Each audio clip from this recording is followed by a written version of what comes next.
Hello everyone. In previous class we are discussing punctuators. Now we are going to be continuing with few more tokens of C++. Next one is operator. What do you mean by operator? Operator is symbol which tell the compiler to perform and specific operations is called operator. These operator are classified into different types. Usually these are classified into three different categories. Those are unary, binary, ternary. Once again we are going to be having too many types in binary operator. Now we're going to be discuss what do you mean by operand. Operands operator operates on a constant on a variables which are called operands. Then what do you mean by operator? Operator are the symbols which tell the compiler to perform a certain operations, or operator which operates on operand are called operator. Dear students, ನಾವು previous class ಒಳಗೆ punctuations discuss ಪಂಕ್ಚುಯೇಟರ್ discuss ಮಾಡಾಕತ್ತೀವಿ. ಇವತ್ತಿನ class ಒಳಗೆ operator discuss ಮಾಡಾಕತ್ತೀವಿ.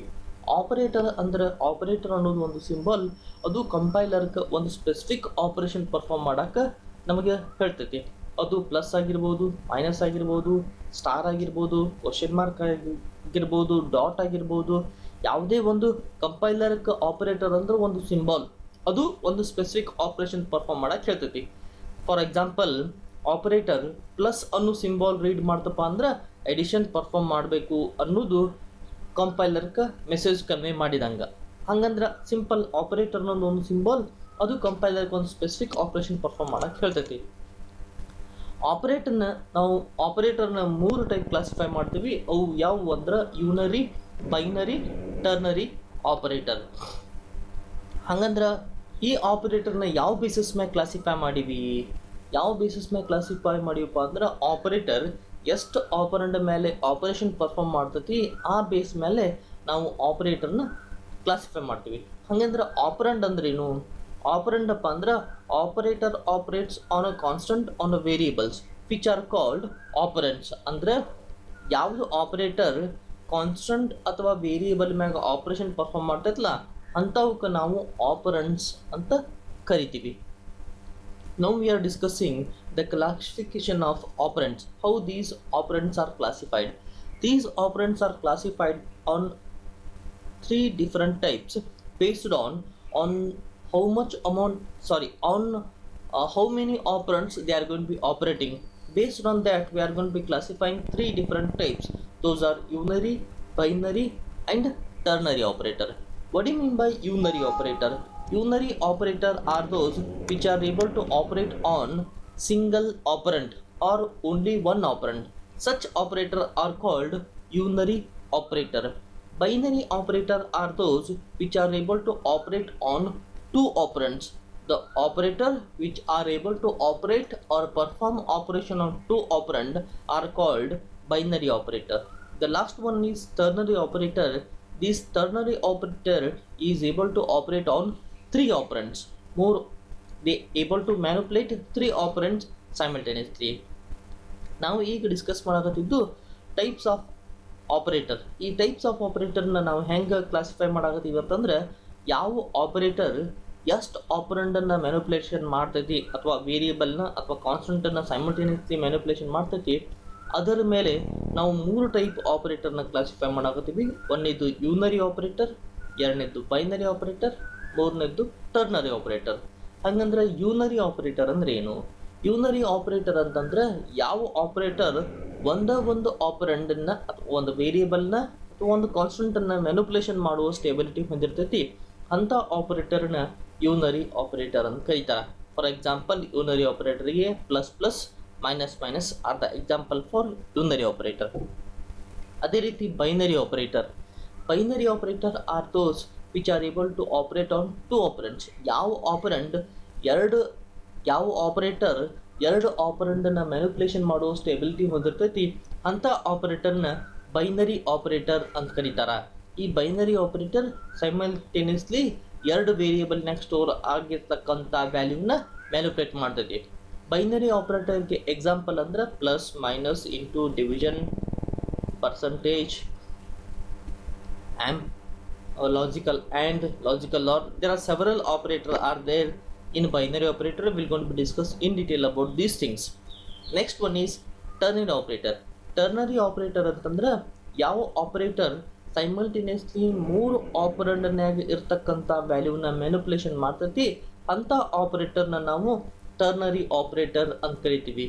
ಈ ternary ಆಪರೇಟರ್ಗೆ example semicolon ಇರುವುದು ಒಂದೇ ಒಂದು operator, ternary operator, ಅದು semicolon. Next one is unary operator. I given two examples, but these are the few different unary operator which are able to operate on single operand. ನಾವು ಈಗ discuss ಮಾಡಾಕತ್ತಿದ್ದು types examples of unary operator. ನಾನು ಆಗಲೇ ಹೇಳಬೇಕಾದ್ರೆ ಕೇವಲ ಎರಡನ್ನ mention ಮಾಡಿದ್ದೆ, but ಇಷ್ಟೆಲ್ಲ ಯೂನರಿ ಆಪರೇಟರ್ ಅದಾವು, ಅವು ಸಿಂಗಲ್ ಆಪರೆಂಡನ್ನ ಮ್ಯಾನಿಪುಲೇಷನ್ ಮಾಡುವ ಸ್ಟೆಬಿಲಿಟಿ ಹೊಂದಿರ್ತಾವೆ. ಅವು ಯಾವಂದ್ರೆ ಒಂದನೇದು exclamation, that is logical not. If condition is a true then logical not operate will make as a false. Means if we are going to be having any logical statement, if that logical statement is true, if you are putting this not operator in front of that, which makes that condition as a false. ನಾವು ನೋಡಾಗ್ತಿದ್ದೆ exclamation, ಅದನ್ನ logical not operator ಅಂತ ಕರೀತಾರೆ. ಈ logical not ಆಪರೇಟರ್ದ ಕೆಲಸ ಏನಂತಂದ್ರೆ, ನಾವು ಯಾವುದೋ ಒಂದು ಲಾಜಿಕಲ್ ಸ್ಟೇಟ್ಮೆಂಟ್ ಟ್ರೂ ಆಗಿತ್ತು, ಆ ಟ್ರೂ ಸ್ಟೇಟ್ಮೆಂಟನ್ನು ಫಾಲ್ಸ್ ಆಗಿ ಮಾಡಬೇಕಾಗಿತ್ತಂದ್ರೆ ಅದ್ರ ಮುಂದೆ ನಾವು ಎಕ್ಸ್ಕ್ಲಮೇಷನ್ ಹಾಕಿದ್ರೆ ಆ ಕಂಡೀಷನ್ಸ್ ಫಾಲ್ಸ್ ಆಗುತ್ತೆ. The next one is address operator. Address operator is use to return memory address of a variable. Whatever the variable which we stored on computer memory, if you want to know the memory address, that is going to be returned with help of this address operator. Next one, address operator ಅಂದ್ರೆ ನಾವು ಯಾವುದೋ ಒಂದು ವೇರಿಯೇಬಲ್ನ store ಮಾಡಿವಿ, ಆ store ಮಾಡತಕ್ಕಂಥ variable ಯಾವ memory locations ಒಳಗೆ ಹೋಗಿ ಸ್ಟೋರ್ ಆಗೈತಿ ಅಥವಾ ಆ ಯಾವ ಮೆಮರಿ ಅಡ್ರೆಸ್ ಒಳಗೆ ಹೋಗಿ ಸ್ಟೋರ್ ಆಗೈತಿ ಅನ್ನೋದು ತಿಳ್ಕೊಬೇಕಂದ್ರೆ ನಾವು ಈ ಆಂಪರ್ಸೆಂಡ್ ಅಥವಾ ಅಡ್ರೆಸ್ ಆಪರೇಟರ್ನ ಯೂಸ್ ಮಾಡಬೇಕು. Next one is tilde symbol, that is called ones complement. This ones complement is used to convert 1 to 0, 0 to 1. We already seen this ones complement technique in data representation. The same operation is carried out by this tilde symbol or ones complement operator, which is also operate on a single operand. Now we ನೋಡ್ತಿರುವಂಥದ್ದು tilde symbol ಅಥವಾ one's complement operator. ಈ one's complement ಆಪರೇಟರ್ದ ಕೆಲಸ ಏನಂದ್ರೆ, ನಾವು ಯಾವುದೋ ಒಂದು variable ಒಳಗೆ ವ್ಯಾಲ್ಯೂ ಸ್ಟೋರ್ ಮಾಡೀವಿ, ಅದು ಆ ವ್ಯಾಲ್ಯೂನ 0 ಅಥವಾ 1 ಕನ್ವರ್ಟ್ ಮಾಡಕ್ಕೆ. ಅಂದರೆ ಫಾರ್ ಎಕ್ಸಾಂಪಲ್ ನಂದು ಯಾವುದೋ ಬೈನರಿ ವ್ಯಾಲ್ಯೂ 1 ಇತ್ತಂದ್ರೆ ಅದನ್ನು 0ಗೆ, 0 ಇತ್ತಂದ್ರೆ 1 ಕನ್ವರ್ಟ್ ಮಾಡೋಕ್ಕೆ ಈ ಒನ್ಸ್ ಕಾಂಪ್ಲಿಮೆಂಟನ್ನು ಯೂಸ್ ಮಾಡ್ತೀವಿ. The next one is pointer operator. Pointer operator which is used to store memory address of an other variable. ಈ ಪಾಯಿಂಟರ್ ಆಪರೇಟರ್ನ ಎದಕ್ಕೆ ಯೂಸ್ ಮಾಡ್ತೀವಪ್ಪ ಅಂದರೆ, ಯಾವುದೋ ಒಂದು ಆಪರೇಟರ್ದ ಮೆಮರಿ ಅಡ್ರೆಸ್ಸನ್ನು ಇದ್ರ ಒಳಗೆ ಸ್ಟೋರ್ ಮಾಡೋಕೆ ಈ ಪಾಯಿಂಟರ್ ಆಪರೇಟರ್ ಯೂಸ್ ಮಾಡ್ತೀವಿ. The next one is plus. Unary plus. Unary plus is use to represent signed positive number, and same we are having unary minus, that is used to represent a signed negative number. These are used to just represent the magnitude of a particular variable, whether it is a positive number or a negative number. For that we are going to be using unary plus, unary minus. The next one is plus plus, that is increment. Minus minus is decrement. This plus plus is an increment operator which is used to increase the value of a operand by 1. Now plus plus ಅನ್ನೋದೊಂದು ಯೂನರಿ operator, ಅದನ್ನು increment operator ಅಂತ ಕರೀತಾರೆ. ಈ increment ಆಪರೇಟರ್ನ ಯಾವುದೋ ಒಂದು ವೇರಿಯೇಬಲ್ದು value 1 increase ಮಾಡೋಕ್ಕೆ, for example 10 ಇತ್ತು ಅಂತೇಳಿರಿ, 10ಅನ್ನು 11 ಮಾಡ್ಬೇಕಂದ್ರೆ ನಾವು 10 ಪ್ಲಸ್ 1 ಎ ಈಕ್ವಲ್ ಟು 10 ಇತ್ತು ಅಂತೇಳಿರಿ, ನಾನು 10 ವ್ಯಾಲ್ಯೂ 1 ಇನ್ಕ್ರೀಸ್ ಮಾಡ್ಬೇಕು, 1 ವ್ಯಾಲ್ಯೂ ಇನ್ಕ್ರೀಸ್ ಮಾಡ್ಬೇಕಾಗಿತ್ತಪ್ಪ ಅಂದ್ರೆ ಎ ಪ್ಲಸ್ ಪ್ಲಸ್ ಅಂತ ಬರೆದ್ರೆ ಅದು ಎ ಈಕ್ವಲ್ ಟು 11 ಆಗುತ್ತೆ. ಎ ಈಕ್ವಲ್ ಟು 11 ಆಗುತ್ತೆ. ಅಂದ್ರೆ 10ದ ವ್ಯಾಲ್ಯೂ ಎದ ವ್ಯಾಲ್ಯೂ 1 ಇನ್ಕ್ರಿಮೆಂಟ್ ಮಾಡುತ್ತೆ. ಅದೇ ರೀತಿ minus minus decrement operator. This decrement operator which is used to decrease the value of a variable by 1. In the same way how we are increase the value of a variable by 1, in the same way we are going to be decreasing the value of a variable by 1 using this decrement operator. I already discussed this increment operator, decrement operator. Increment operator which is used to increase the value of a variable by 1, and decrement operator which is used to decrease the value of a variable by 1. For example, how it is going to be working? A plus plus means it is a plus 1. For example, I took a equal to,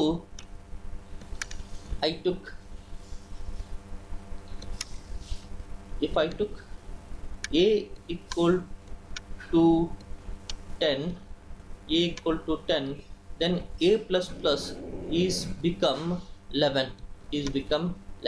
How it is going to become 11? It is nothing but a plus a equal to 10 plus 1 equal to 11. That is how this increment operator is working. In the same way, decrement operator which is used to decrease the value of a variable by 1. Whatever the variable which is holding the value, that value is decremented by 1 by this decrement operator. ಈ decrement operator ಕೆಲಸ ಏನಂದ್ರೆ ನಾವು ಯಾವುದೋ ಒಂದು variable ಒಳಗೆ ಯಾವ ಒಂದು value store ಮಾಡಿರ್ತೀವಿ, ಆ ವ್ಯಾಲ್ಯೂನ ಒನ್ ವ್ಯಾಲ್ಯೂಗೆ ಡಿಕ್ರಿಮೆಂಟ್ ಮಾಡಕ್ಕೆ ಈ ಡಿಕ್ರಿಮೆಂಟ್ ಆಪರೇಟರ್ನ ಯೂಸ್ ಮಾಡ್ತಾರೆ. Next one is binary operator. We already discussed what do you mean by binary operator. Binary operators are those which are able to operate on two operands. Such operator are called binary operator. ನಾವು already discuss ಮಾಡಿವಿ binary operator ಅಂದ್ರೆ ಏನಂತೇಳಿ. Binary operator ಅಂತಂದ್ರೆ ಯಾವ operator simultaneously ಎರಡು ಆಪರೆಂಡ್ ಮ್ಯಾಗ operation perform ಮಾಡ್ತೈತಿ ಅಂತ ಆಪರೇಟರ್ನ ಬೈನರಿ ಆಪರೇಟರ್ ಅಂತ ಕರೀತಾರೆ. ಈ ಬೈನರಿ ಆಪರೇಟರ್ನ ನಾವು ಭಾಳ ವಿಧಗಳೊಳಗೆ ಕ್ಲಾಸಿಫೈ ಮಾಡ್ತೀವಿ. Those are arithmetic operator, relational operator, logical operator, bitwise operator and assignment operator. These are the few different categories of binary operator. Now we are going to be discuss in detail about these binary operator. First one is arithmetic operator. Arithmetic operator are used to perform the basic arithmetic operations such as addition, subtraction, multiplication, divisions are the basic arithmetic operations which are carried out with help of this arithmetic operator. Arithmetic operator ಅಂತಂದ್ರೆ basic arithmetic operations ಅನ್ನ perform ಮಾಡಕ್ಕೆ ಈ arithmetic ಆಪರೇಟರ್ನ use ಮಾಡ್ತೀವಿ. ಅವು ಯಾವುವು ಅಂದ್ರೆ addition, subtraction, multiplication, divisions.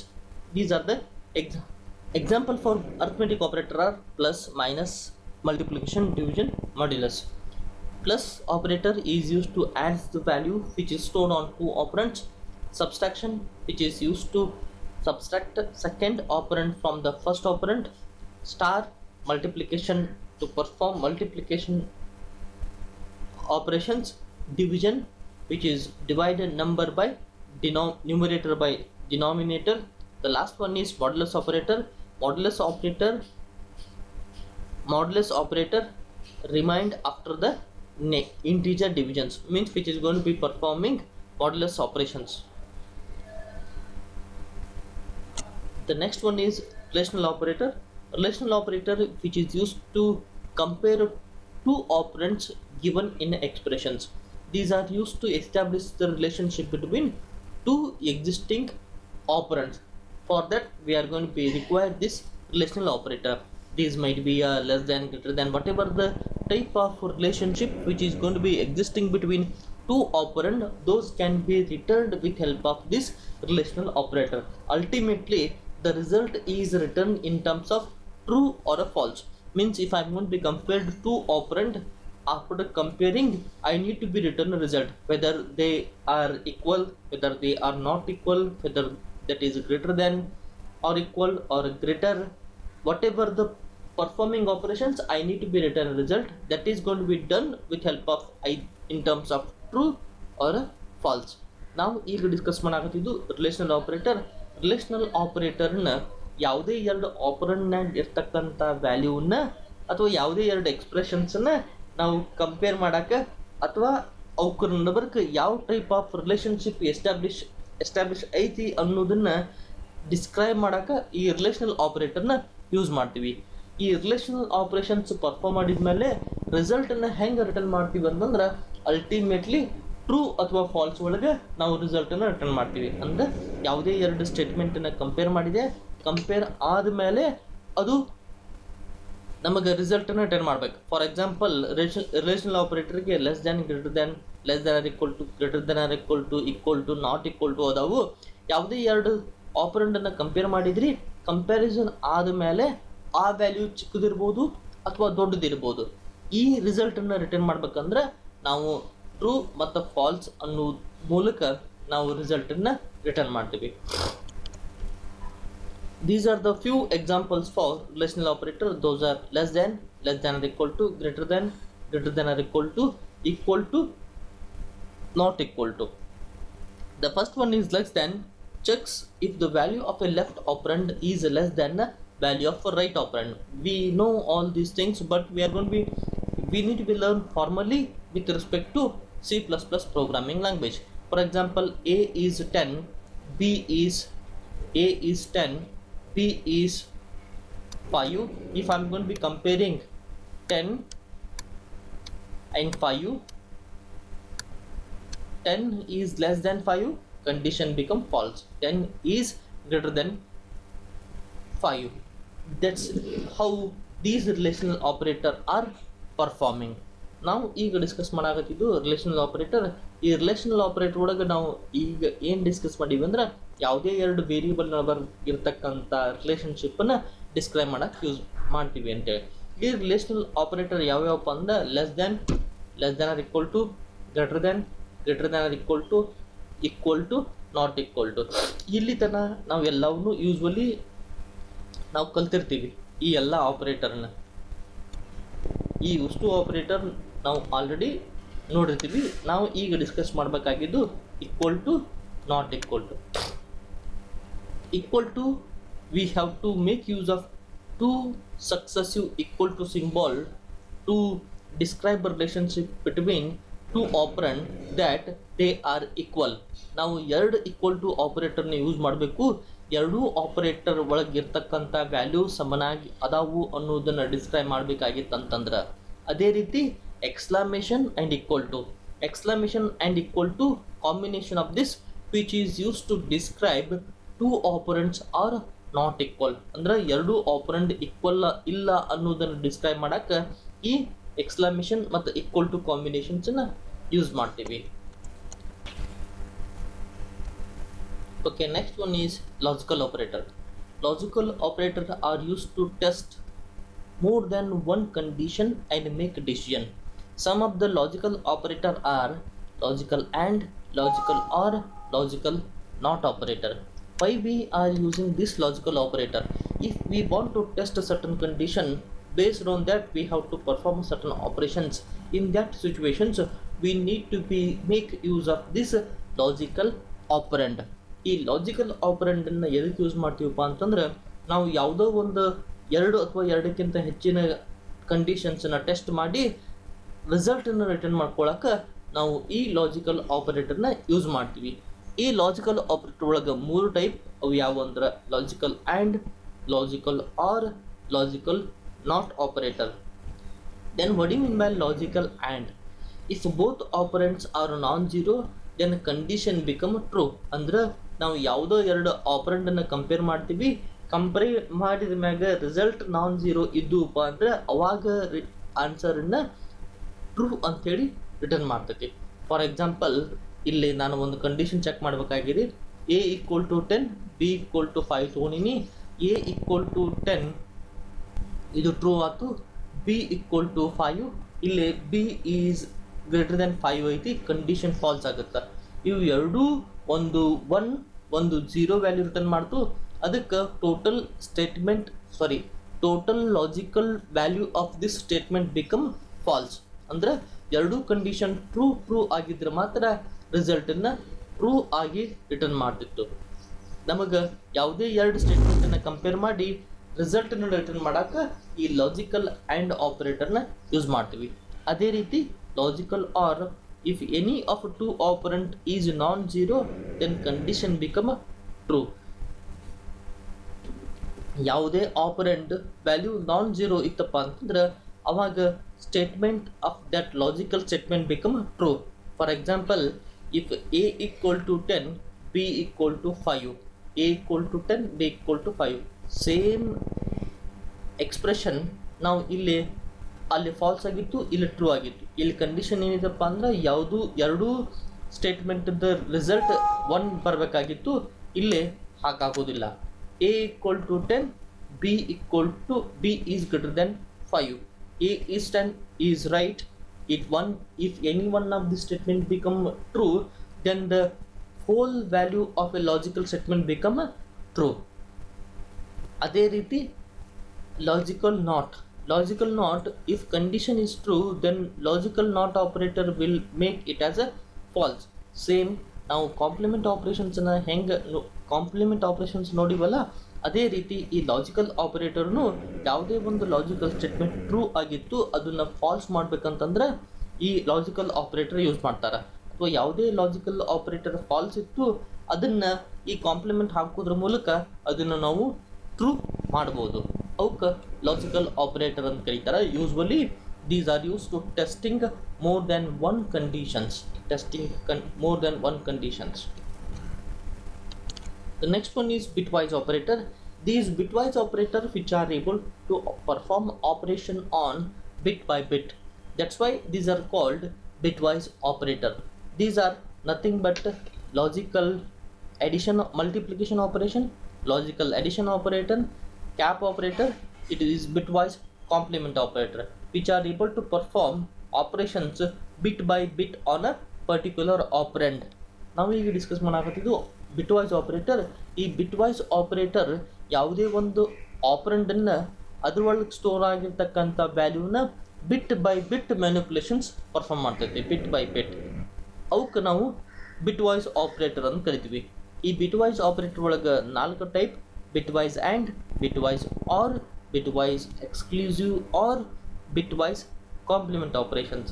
And ಅಂದ್ರೆ multiplication, or ಅಂದ್ರೆ logical addition, bitwise exclusive, or the next one is bitwise complement. Next one is assignment operator. The most common assignment operator is equal to we know in familiar day-to-day life. In the same way, in C++ also we are going to be using this assignment operator. This assignment operator is used to assign a right side value to a left side operand. Assignment operator are used to assign right side value to an left side operand. For that we require assignment operator. For example, we are having variable equal to 5, which means value 5 is assigned to variable. Next, a equal to b means whatever the b holds, that value now is assigned to variable a. Next, b equal to 5, it is an invalid usage of assignment statement. What we should be right is that left operator should be an operand and the right side should be a value. ನಾವು ಈಗ discuss ಮಾಡಾಕತ್ತಿದ್ದು assignment operator. ಈ assignment operator is equal to, usually ನಾವು day to day life ಒಳಗೆ ಈ same equal to ಆಪರೇಟರ್ನ use ಮಾಡ್ತೀವಿ. C++ ಒಳಗೆ ಕೂಡ ಈ ಈಕ್ವಲ್ ಟು ಆಪರೇಟರ್ ಯೂಸ್ ಮಾಡ್ತೀವಿ. ಈ ಅಸೈನ್ಮೆಂಟ್ ಆಪರೇಟರ್ನ ಎದಕ್ಕೆ ಯೂಸ್ ಮಾಡ್ತೀವಪ್ಪ ಅಂದ್ರೆ ರೈಟ್ ಸೈಡ್ ಇರ್ತಕ್ಕಂಥ ವ್ಯಾಲ್ಯೂನ ಲೆಫ್ಟ್ ಸೈಡ್ ಆಪರೆಂಡರಿಗೆ ಅಸೈನ್ ಮಾಡೋಕ್ಕೆ ಯೂಸ್ ಮಾಡ್ತೀವಿ. ಫಾರ್ ಎಕ್ಸಾಂಪಲ್, ನಾನಿಲ್ಲಿ ಒಂದು 3 ಸ್ಟೇಟ್ಮೆಂಟನ್ನು ಬರೆದಿದ್ದೀನಿ. ವೇರಿಯೇಬಲ್ ಈಕ್ವಲ್ ಟು 5 ಅನ್ನೋದು ವ್ಯಾಲ್ಯೂ ರೈಟ್ ಸೈಡ್ ಇರ್ತಕ್ಕಂಥ ವ್ಯಾಲ್ಯೂನ ಲೆಫ್ಟ್ ಸೈಡ್ ಇರ್ತಕ್ಕಂಥ ವೇರಿಯೇಬಲ್ಗೆ ಅಸೈನ್ ಮಾಡಕತ್ತೀನಿ. ಹಂಗೆ next statement A equal to B ಅಂದ್ರೆ ಬಿ ಒಳಗೆ ಇರ್ತಕ್ಕಂಥ ವ್ಯಾಲ್ಯೂನ ನಾನು ಎ ಒಳಗೆ ಸ್ಟೋರ್ ಮಾಡಕತ್ತೀನಿ. Last one 5 equal to B ಐತಿ, ಇದು ಇನ್ವ್ಯಾಲಿಡ್ ಅಸೈನ್ಮೆಂಟ್ ಸ್ಟೇಟ್ಮೆಂಟ್. ಯಾಕಂದ್ರೆ ನಾವು ಬಿ ಒಳಗೆ ಇರ್ತಕ್ಕಂಥ ವ್ಯಾಲ್ಯೂನ ನಾನು ರೈಟ್ ಸೈಡ್ ಇರ್ತಕ್ಕಂಥ ವೇರಿಯೇಬಲ್ಗೆ ಅಥವಾ ಕಾನ್ಸ್ಟೆಂಟಿಗೆ ಅಸೈನ್ ಮಾಡಕ್ಕೆ ಬರೋದಿಲ್ಲ. ಯಾಕಂದರೆ right side should be a variable, for that we are assigning certain value. ಇಲ್ಲಿ ಕಂಪಲ್ಸರಿ ನಮಗೆ ಯಾವುದಾದ್ರೂ ಒಂದು ವೇರಿಯೇಬಲ್ ಇರಬೇಕು, ಅದಕ್ಕೆ ನಾನು ರೈಟ್ ಸೈಡ್ ಇರ್ತಕ್ಕಂಥ ವ್ಯಾಲ್ಯೂನ ಅಸೈನ್ ಮಾಡ್ತೀನಿ. ಅದಕ್ಕೆ this is a wrong assignment statement. It is all about assignment operator. In next class we are going to discuss C++ shorthands.